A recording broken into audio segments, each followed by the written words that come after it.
Diu l'article 4 dels nostres estatuts que un dels objectius de la nostra associació és contribuir a difondre al conjunt de la societat les disciplines de les ciències naturals.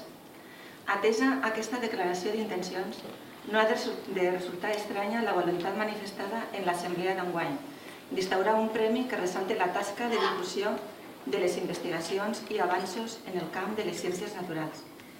Un guardó que honore la persona o institució que, al nostre parer, hagi fet un esforç suplementari per tractar que els resultats de les seues investigacions arriben al conjunt de la societat.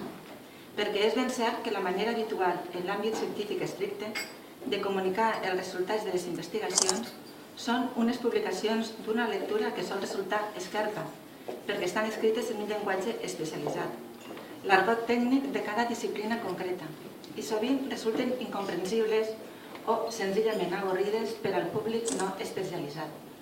És per això que els resultats romanen de comú en el reduït cercle dels especialistes. Ha passat alguna cosa. Convindran amb mi en com de valuós resulta l'esforç dels científics que, una vegada enllestida la seva investigació i publicada en la revista científica adient, no acaben aquí i s'esforcen en fer arribar a un públic general el nucli del seu treball. Per fer-ho, han de transmudar la vestimenta del seu discurs, que no el contingut, emprant un llenguatge més entenedor, més engrescador, més atractiu, despullat fins on es pot de termes tècnics. També els cal canviar de canals de comunicació. En lloc de la revista científica, l'article s'ha de publicar en un diari o en una revista de difusió general.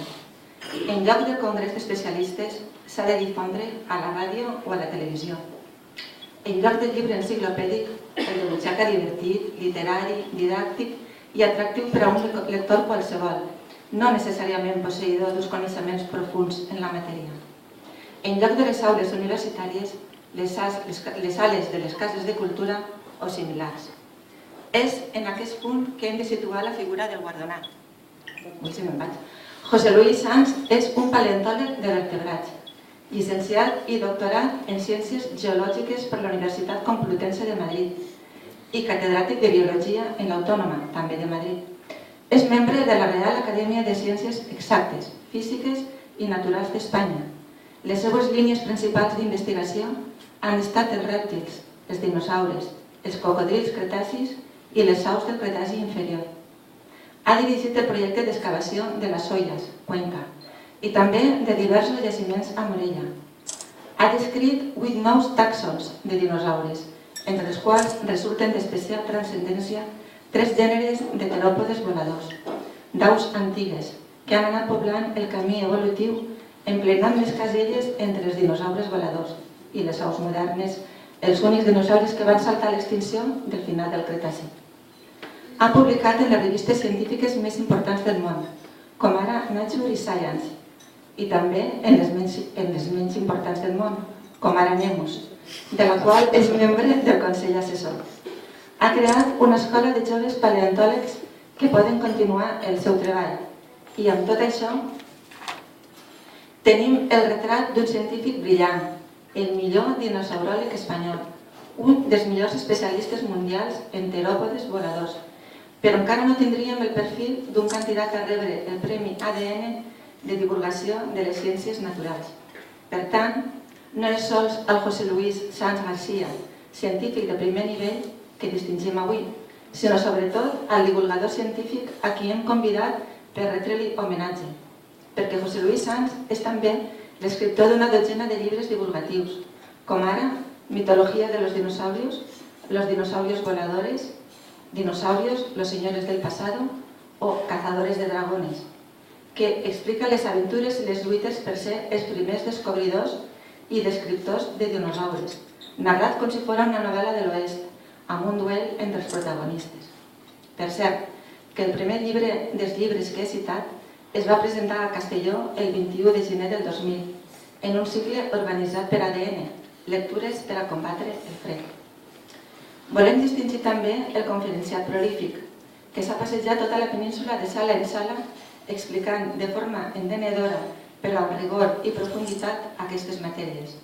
Val a dir que ADN es va presentar a Castelló de la Plana organitzant un cicle de conferències sobre els dinosaures i, per ser més precisos, la primera del cicle la va impartir el guardonat. Portava per títol Dels dinosaures a les aus, un camí de l'evolució. Dins del mateix cicle també va presentar un CD-ROM dissenyat per als més menuts, que es deia Història natural il·lustrada dels dinosaures. Era la tardor del 1998.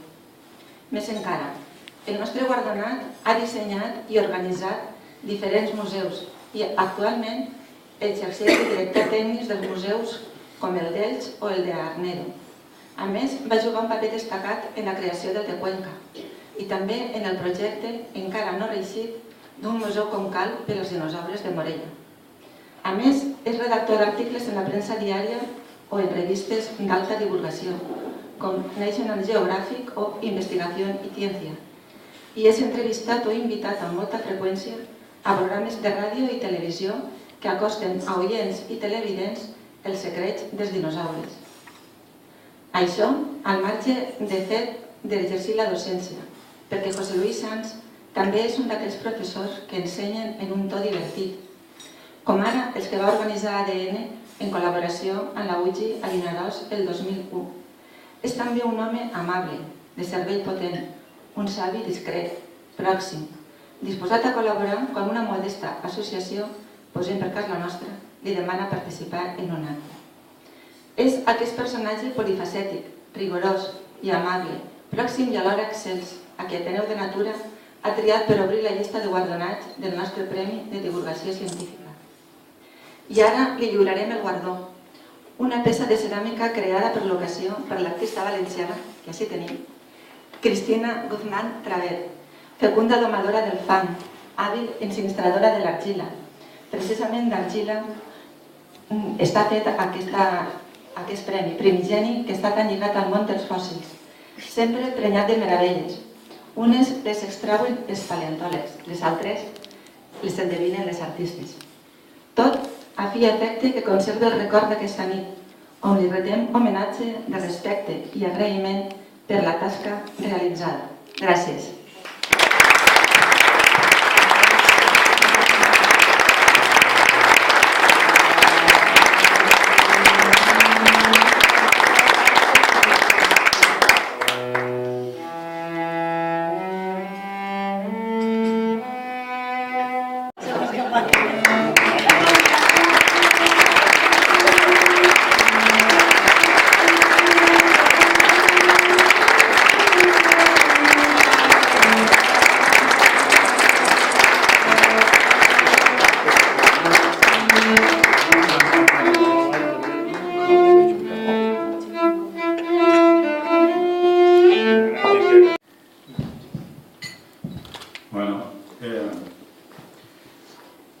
La verdad es que uno se podría preguntar cómo es posible que...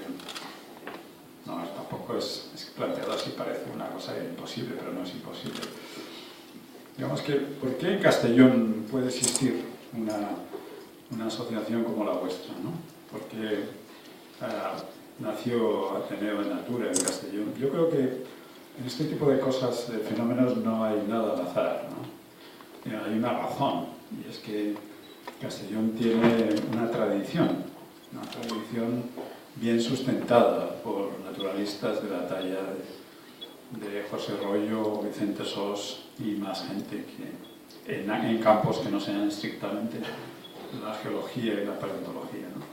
De manera que, bueno, yo lo único que quisiera decir es que me siento muy honrado de haber ayudado y haber asistido a este desarrollo de la tradición en el estudio de las ciencias naturales y la historia natural en Castellón, que comenzó hace ya unos cuantos años, porque la verdad es que yo era un becario de tesis en el Museo Nacional de Ciencias, cuando un buen día me llamó el entonces director, que se llamaba Eugenio Ortiz, era un genetista de grillos, o sea que no tenía mucho que ver con el asunto, pero era un hombre consciente y leía además los periódicos, para la época era muy interesante.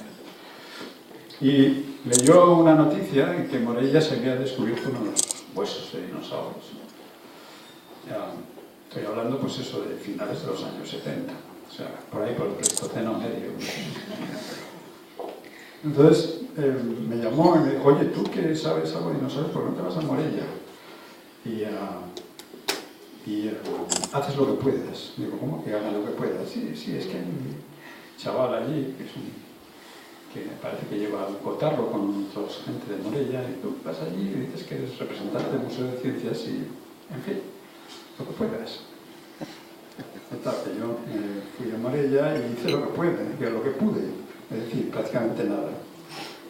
Porque, bueno, el señor, no voy a decir quién era, pero porque además está muerto y sí, yo creo que se debe respetar un poco la memoria de los muertos, pero era un hombre prácticamente que no sabía nada de paleontología. Pero bueno, había encandilado a cierta zona morellana. No voy a seguir por ahí porque esto es una batallita muy personal, pero en aquella época conocí a José Miguel Grasulla y poco después también a Enrique, ya cuando empezamos a excavar con el Instituto de Paleontología de Miquel Safón en los yacimientos de Morella. Y aquello para mí fue una experiencia, fue mi experiencia como ¿cómo se diría en la jerga militar? El bautizo de guerra, de fuego. Porque yo había leído mucho de dinosaurios, me encantaban y había visto todas las películas de dinosaurios que podía encontrar, pero no sabía prácticamente nada de huesos. O sea, realmente mi experiencia comenzó en Morella, ¿no? A partir de ahí, bueno, pues mis contactos con Enrique y con José Miguel pues fueron mucho más abundantes, hasta que finalmente incluso estuvimos a punto de tener uno de nuestros sueños, que era el Museo de Dinosaurios de Morella, el famoso MUDIM, que es el museo que nunca existió, pero que esperamos que eso no signifique que nunca exista. Es decir, que seguimos esperando que ese Museo de Dinosaurios sea no solamente un museo de dinosaurios, sino que sea la institución. La idea nuestra sería que fuera la institución regional oficial de la paleontología, es decir, que fuera el Instituto Paleontológico Valenciano. Y en eso estamos. Por supuesto, esa idea, pase lo que pase y cambien, sean los avatares políticos que sucedan, seguiremos estando en eso, ¿no? Y no me gustaría acabar este asunto sin citar a otra de los pilares de este Instituto Valenciano, que está ahí detrás de un iPad, que se llama Andrés, con el que, bueno, lo conocí bastante después, pero obviamente con el que me une una amistad importante y también una coordinación profesional, ¿no? De manera que yo lo que os diría a Enrique, a Andrés y a José Miguel y a todos los que estáis aquí, que obviamente estáis por algo, por el desarrollo de las ciencias naturales y de la historia natural en Castellón y en general en la Comunidad Valenciana y en general en el Estado español, como se dice ahora, pues bueno, que realmente los que estamos, digamos, también, que estamos en Madrid, es decir, en otra parte del Estado, pero seguimos muy interesados en que esa institución pudiera hacerse, no solamente por el desarrollo regional, que en sí mismo es importante, y por la ciencia, que en sí mismo es importante, sino también pues, por muchos años de amistad, de cooperación y de lucha por conseguir realmente el desarrollo de esa institución y el desarrollo de la historia natural en el país valenciano. De manera que os agradezco mucho iba a decir inmerecido, bueno, ¿qué voy a decir merecido? Merecido. Este inmerecido y preciosísimo trofeo o premio que pondré obviamente en un lugar muy preeminente y prominente de mi despacho en la facultad. Muchas gracias.